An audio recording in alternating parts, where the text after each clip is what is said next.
The right thing, the right foundation. Um, I see it as two foundations basically. It's either Jesus or something else other than Jesus. Because if it's not Jesus, then it's already a bad foundation. And which brings me to my first point. What is the right foundation? If you guys could turn to John 14, verse 6. This is the last time we're going to turn somebody's Bible. The Bible verse is on point because this is the word given to us by God.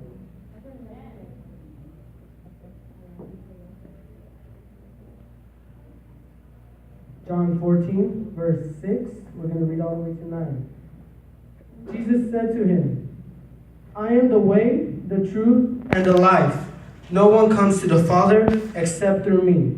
If you had known me, you would have known my Father also. And from now on, you know him and have seen him. Philip said to him, Lord, show us the Father, and it is sufficient for us.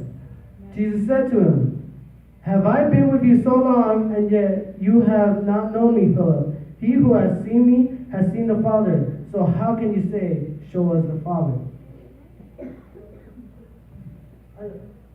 Jesus starts off by saying, I am the only way to God.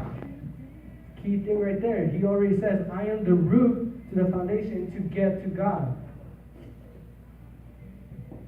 He is the only way we can get to God. And another thing that surprised me in this text is, Thomas said to him, Lord, do we not know where you are going? And how can we know the way? And Jesus replied saying, wait, my bad, I'm sorry. In verse 7, if you had known me, you would have known my Father. And from now on, you know him and have seen us. And he says later, and have I been with you so long, and yet you have not known me? This tells us he already knew who Jesus was and everything he did, but yet he still didn't believe. And that's right there where it comes into Matthew saying, and even now the axe is laid to the root of the trees, a fully grown tree. It's not no little sapling or anything. It's already a tree that's fully grown. So it's a tree that Philip was giving bad fruit, basically. And I want to get to my next point now.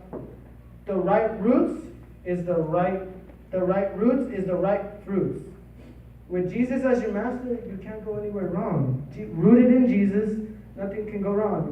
This kind of reminds me when I first converted from the world to Jesus. A few months into Christianity, my cousin showed me the drums, which he played at the time, and I was like, ooh, these instruments are pretty cool. And even before, I'd always been interested in the drums somehow, but I didn't really know it. And now that I was rooted in Jesus, I was like, I started getting into Christian music, and I was like, this music's cool. And what caught my attention the most was the drums. And slowly through the years, as I progressed, I started playing more. I started getting closer to Jesus, and well, now where I am now. And I believe the only way that happened is because me as a tree growing, I was being watered by the living waters, the right waters. And that was good. I thought that was good. I surprised myself when I wrote that down. But you also got to remember, don't be watered by the wrong waters, because that will make the tree grow bad. That is a no-no. Don't do that. That's bad. And to my final point, it's a very important point. Enough time has been wasted. Jesus was talking in Matthew. Matthew was talking about how the axe was already on the roots. The tree hasn't been cut, but it's being close to being cut down. And I believe this was not a coincidence. I believe our Father gives us warnings before. If we're messing up, we have a long time. He forgives us, but don't take advantage of his forgiveness and grace. Amen. And too much time has been running out. I'm sorry.